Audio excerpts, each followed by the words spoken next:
जी अस्सलाम वालेकुम वरहमतुल्लाहि वबरकातुहू। This is Syed Mohammad Shoaib once again. कल मैंने आपको कुछ बातें बताई नसीब के हवाले से और कन्फ्यूजन के हवाले से। सबसे पहले तो यार ये है कि मैं टॉफ़ी खा लूँ, बहुत ज़्यादा इम्पॉर्टेंट है। आपका शुगर लेवल जो है वो मेंटेन रहना चाहिए हर वक्त, ठीक है जी। तो आपको पूरे दिन में एक टॉफ़ी ज़रूर खानी चाहिए जिनको शुगर ना हो, ठीक है जी। तो इससे आपका अखलाक भी बेहतर रहता है और आपके अंदर मिठास रहती है। काफ़ी सारे लोग ये कह रहे हैं कि यार इस दफ़ा हज नहीं होगा। तो मैं आपको ये बताना चाहूँगा कि यार देखें, सबसे पहले हज के हवाले से मैं बताना चाहूँगा, हज होगा या नहीं होगा वो एक दीगर मामला है, दीगर मसला है। सबसे पहले ये देखिए कि आपके नसीब में हज लिखा हुआ है या नहीं लिखा हुआ, ठीक है।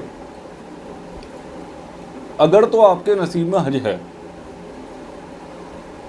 अगर तो अल्लाह तबारक व तआला ने आपको चुना हुआ है हज के लिए, तो आप हज के लिए जाएंगे, बिल्कुल जाएंगे। अगर अल्लाह तबारक व तआला ने आपको नहीं चुना हुआ, चाहे आप कितने भी खरबपति हो भाई, अरबपति हो, आप नहीं जा सकते। क्योंकि अल्लाह तबारक व तआला उन्हीं को बुलाता है जिनको वो चुनता है, जिसकी अल्लाह पाक की मर्ज़ी होती है उसी को बुलाता है।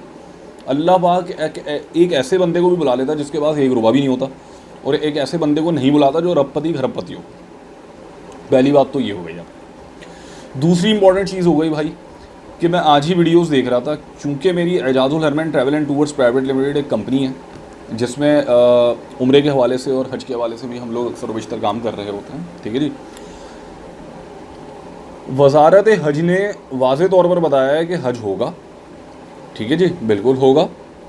और असल में कन्फ्यूजन कहाँ पे पैदा हुई, वही मैंने लास्ट वीडियो में जो आपको बताया था, ठीक है जी, लाइल्मी की वजह से। वज़ारत हज ने कहा ये था कि जो ट्रांसपोर्ट है और रिहाइश है वो हम खुद देंगे अपने मुताबिक, वो आप रोक दीजिए, वो आप ना दें। तमाम ही हज ग्रुप्स के जो ट्रैवलिंग कंपनीज़ हैं उन सबको कहा था उन्होंने कि भाई जो रिहाइश है और ट्रांसपोर्ट है वो हम देंगे, वो आप नहीं देंगे। जिसकी वजह से वो ये समझे कि भाई इस दफ़ा हज नहीं होगा, ऐसा कुछ भी नहीं है, हज बिल्कुल होगा, इंशाअल्लाह अज़्ज़ व जल होगा। हमारा पूरा ईमान है, पूरा यकीन है कि होगा, लेकिन कुछ चेंजेस आएंगे, ठीक है जी। साथ साथ वज़ारत हज ने और सऊदी हुकूमत ने यह भी कहा है कि जब भी कोई बंदा किसी भी दुनिया, कहीं से भी, पूरी दुनिया से, किसी भी ममालिक से हमारे सऊदी अरब में आएगा तो उसको दो चीज़ों की लाजमी रिक्वायरमेंट है। एक कोरोना वायरस की जो टेस्ट है, टेस्ट रिपोर्ट, वो उसका नेगेटिव होना चाहिए, वो अपने साथ टेस्ट रिपोर्ट लेकर आएगा, टेस्ट करवा के आएगा। सेकंड इंपॉर्टेंट चीज़, कोरोना वायरस के साथ साथ हेल्थ सर्टिफिकेट जो है ना उसका, वो भी होना चाहिए उसके पास। उसके बाद जब वो सऊदी एयरपोर्ट पर उतरेगा तो वहाँ पर भी उसका कोरोना का टेस्ट होगा।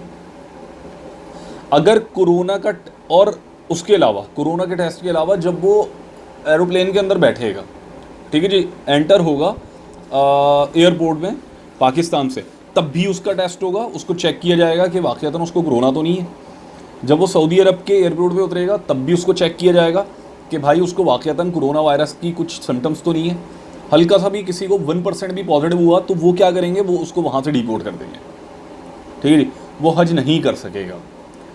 उसकी वजह क्या है, उसकी वजह भी मैं आपको बता देता हूँ। बहुत सारे लोग तनकीद का निशाना बना रहे हैं, बहुत सारे लोग कह रहे हैं कि यार नमाज़ पढ़ने से रोक रहे हैं, मस्जिद में जाने से रोक रहे हैं, मंदिर में जाने से रोक रहे हैं, गिरजाघरों में जाने से रोक रहे हैं।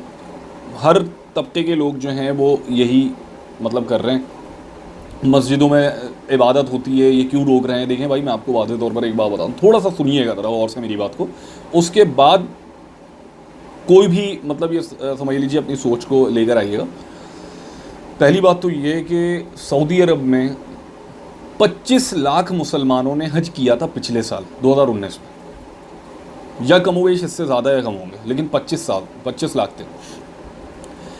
किसी भी एक बंदे को वायरस होता है, खुदा ना खास्ता, ठीक है जी, किसी भी एक बंदे को अगर वायरस होता है, ठीक है, आप देखें मुज़दलिफ़ा की रात को लाखों लोग एक साथ जा रहे होते हैं, ठीक है, शैतान को कंकरियाँ मारने एक साथ लाखों लोग जा रहे होते हैं। किसी भी एक बंदे को वायरस होता है ना, लाखों लोगों को होगा, और मुख्तलिफ ममालिक से आए हुए लोगों को होगा, जिसकी वजह से बहुत ज़्यादा नुकसान होगा। इस चीज़ को कंट्रोल हमें खुद से करना है। आप लोगों से भी मेरी रिक्वेस्ट है भाई, आप गौर से ज़रा मेरी बात सुनिएगा कि अगर आपको ऐसा लगता है कि आपको हल्का सा भी सिम्टम है कोरोना वायरस का, 1% भी अगर है, तो भाई मेरी रिक्वेस्ट है आपसे, मौदबाना गुजारिश है, गलती से भी हज के शौक़ में, हज करने की अदायगी के शौक़ में आप दूसरे लोगों का नुकसान नहीं कीजिएगा, पहली चीज़। दूसरी इंपॉर्टेंट चीज़, आप मस्जिद जाते हैं नमाज़ पढ़ने, ठीक है जी, आप मुझे बताइए कि बहुत सारे ऐसे लोग हैं जो इलिटरेट हैं, जिनको पता नहीं है कि कोरोना वायरस के सिम्टम्स होते क्या हैं। बहुत सारे लोगों को नहीं पता। मेरे घर में एक ड्राइवर आता है, मैंने उससे पूछा, यार तुम्हें पता है कि ये सिम्टम्स क्या होते हैं कोरोना वायरस के?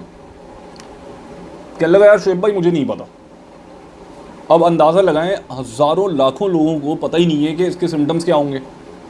वो बंदे भी नमाज़ पढ़ने आ रहे हैं मस्जिद, अगर उनको खुदा न खास्ता कोरोना वायरस होता है, फॉर एग्जाम्पल एक अज्यूम कर लीजिए, अल्लाह ना करे, सांस से ट्रांसफ़र होने का वाला ये वायरस है, यानी एक आपकी सांस से दूसरे बंदे को लगेगा, तो यार थोड़ा सा अगर आपको हुकूमत कह रही है तो सपोर्ट करो ना यार उनको। आप नेगेटिव नहीं लो ना कि भाई मतलब मस्जिदें बंद करवा दी तो यार हमें इबादत से रोक रहा है। आपको इबादत से कौन रोक रहा है? आप उठो, आप रात में तहज्जुद पढ़ो, ठीक है जी, फजर की नमाज़ पढ़ो, घर में जमात कराओ, कितना अच्छा मौका, आपके घर के अंदर रहमतें होंगी, बरकतें होंगी। बेशक मस्जिदें इबादत के लिए होती हैं, मस्जिदों में ही नमाज़ पढ़नी चाहिए, ये तो हमारा एक तरीके से सुन्नत है हमारे ऊपर, ये हमारे समझ लीजिए, मैं तो कहूँगा फ़र्ज़ है हमारे पास मस्जिदों में नमाज़ पढ़ें। लेकिन एक सिचुएशन क्रिएट हुई है, थोड़ा सा ख्याल कर लेंगे तो कुछ नहीं हो जाएगा। इसके अंदर लाखों लोगों की जान जो है वो सेफ़ हो जाएगी। और ये तो देखें हमारी मतलब हमारी शरीयत के अंदर भी है ना, हमारे इस्लाम में भी है, ठीक है ना, तो इसको थोड़ा सा अगर एहतियात कर लेंगे तो कुछ नहीं होगा। तो भाई वाज़े तौर पर मैं आपको बताऊं कि हज तो होगा इंशाअल्लाह। हाँ, वो एक अलग मसला है, दीगर मसला है कि एंड ऑफ मोमेंट पे 11th आवर पे जो सऊदी हुकूमत है या फिर समझ लीजिए कि वज़ारत हज है, वो एंड ऑफ द मोमेंट पे यानी 11th आवर में आपको ये कहे कि भाई हज नहीं होगा, ठीक है जी। जिस तरीके से पूरी दुनिया के अंदर लॉकडाउन चल रहा है इस वक्त, सऊदी अरब में कर्फ्यू नाफिज हुआ हुआ है, ठीक है जी। 2 हाजी भी एक साथ मतलब तवाफ़ नहीं कर सकते। गाड़ी के अंदर अगर आप सफ़र कर रहे हैं किसी भी गाड़ी में, तो एक ही बंदा होना चाहिए ड्राइवर के साथ, वो भी पीछे बैठा होना चाहिए, ठीक है। सऊदी अरब के अंदर ये हाल चल रहा है।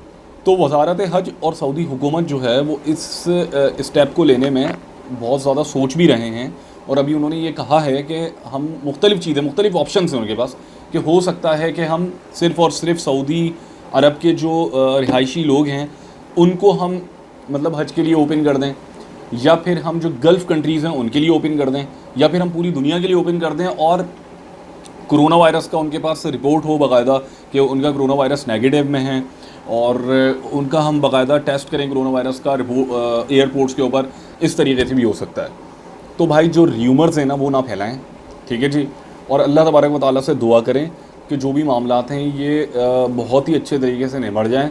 क्योंकि देखिए अभी लॉकडाउन जो है वो 3 मई तक बढ़ गया है, एक्सटेंड हो गया पाकिस्तान में। बहुत बुरे तरीके से लॉसेस हुए हैं बिज़नेस के अंदर। जो लोग पीक पे थे वो मिड में आ गए, जो मिड में थे वो बिल्कुल स्टार्ट पे हो गए, जो स्टार्टअप है उनको तो आप साइड में ही कर दीजिए, और जो रोज़ कमाने वाले लोग हैं वो बेचारे बिल्कुल कोरोना से नहीं मर रहे हैं भाई, वो भूख से मर रहे हैं बुरे तरीके से। राशन भी नहीं आ रहा उनके पास। बहुत सारी हमारी काफ़ी सारी हमारी समझ लीजिए NGOs हैं जो सपोर्ट कर रही हैं अल्हम्दुलिल्लाह, और बहुत ज़बरदस्त सपोर्ट कर रही है, हमारी गवर्नमेंट भी सपोर्ट कर रही है। लेकिन बहुत सारे ऐसे लोग हैं जो सफ़ेद पोश लोग हैं, वो नहीं जा रहे बाहर, और उनको बहुत ज़्यादा परेशानी का सामना फेस करना पड़ रहा है, ठीक है जी। तो आज मैंने सोचा कि मैं आपको हज के बारे में बता दूं। बहुत सारे लोग कंफ्यूज़ हैं, उन्होंने मुझसे रिक्वेस्ट की कि यार शुएब भाई आपकी ट्रैवलिंग एजेंसी है जाजुल हरमैन ट्रैवल एंड टूर्स के नाम से, थोड़ा सा यार आप गाइड कीजिए। अच्छा एक और इम्पॉर्टेंट चीज़, ऐसे लोग जिन्होंने अपने टिकट्स परचेज़ किए हुए हैं उम्रे के लिए, और चूंकि आपको पता है 25 ऑफ रमज़ान से उम्रा बंद हो जाता है, ठीक है, रमज़ान के अंदर उम्रा ओपन होता है, और 25 ऑफ रमज़ान या 27 ऑफ रमज़ान से उम्रा बंद हो जाता है, ठीक है जी। अब फॉर एग्जांपल इन्होंने अभी एयरलाइंस बंद की हुई हैं, तो आपने उनको पे किया हुआ है, तो वो आपको रिफ़ंड करने के अंदर पूरा आपका राइट है, आप उनसे पूरा रिफंड कीजिए, क्योंकि एयरलाइंस उनको रिफंड कर देंगी, कर रही हैं। प्लस वीज़े की कॉस्ट अगर आपने दे दी है या आपने होटल्स की कॉस्ट दे दी है, तो भाई होटल्स की कॉस्ट आपको बिल्कुल 110% आपको वो दे देंगे वापस। वीज़े की कॉस्ट अगर उन्होंने अपने शिरके को यानी अपनी कंपनी को सऊदी अरब में पे नहीं किया हुआ है फॉर एग्जांपल, तो वो आपको पूरी 110% जो है वो कॉस्ट दे देंगे, रिटर्न कर देंगे, रिफंड कर देंगे। अगर उनको दे दिया तो उसमें थोड़ा सा टाइम लगेगा। अगर वो शिरका देना चाहेगा, क्योंकि सऊदी हुकूमत है, अगर वो उनको रिफंड करना चाहेगा तो रिफंड कर देगा, अदरवाइज़ हो सकता है कि रिफंड ना भी करे। लेकिन आपको एयरलाइंस, अच्छा कुछ एयरलाइंस ऐसी हैं जो आपको रिफंड नहीं करती, वो 50% रिफंड कर देंगी, 25% रिफंड कर देंगी। कुछ एयरलाइंस ऐसी हैं जो 100% रिफंड कर देंगी। अब काफ़ी सारी एयरलाइन है, आप डायरेक्टली उनके ऑफिस में कॉल करके आप कंफर्म कर सकते हैं, बजाय किसी एजेंसी से आप पूछें। फॉर एग्जांपल आप एजाजुल अरमान के पास आ रहे हैं, यार शुएब भाई यार ये बताइए यार मैंने आपसे टिकट लिया था PIA का, तो मैं तो आपको ये बोलूँगा कि भाई रिफंड नहीं हो सकता, एक बात है, ठीक है जी। काफ़ी सारी एजेंसीज ये कह सकते हैं भाई रिफंड नहीं हो सकता। आप डायरेक्टली PIA को कॉल करें, आप PIA से पूछें भाई मैंने टिकट लिया था फलां एजेंसी से, क्या यार रिफंड पॉलिसी है, वो आपको वाज़ेह तौर पे बता देगा कि भाई रिफंड पॉलिसी है या नहीं है। बाकी होटल्स का मैंने आपको बता दिया 100% वो आपको पे करेगा, ट्रांसपोर्ट का 100% आपको पे करेगा। वीज़ा की कॉस्ट अगर उसने अपनी कंपनी शिरके को सऊदी अरब में नहीं दी है पेमेंट, तो आपको रिफंड कर देगा, अगर दे दिए तो थोड़ा सा वेट करना पड़ेगा आपको, और हो सकता है वो रिफंड ना हो, वाज़ेह तौर पे मैं आपको बता रहा हूँ।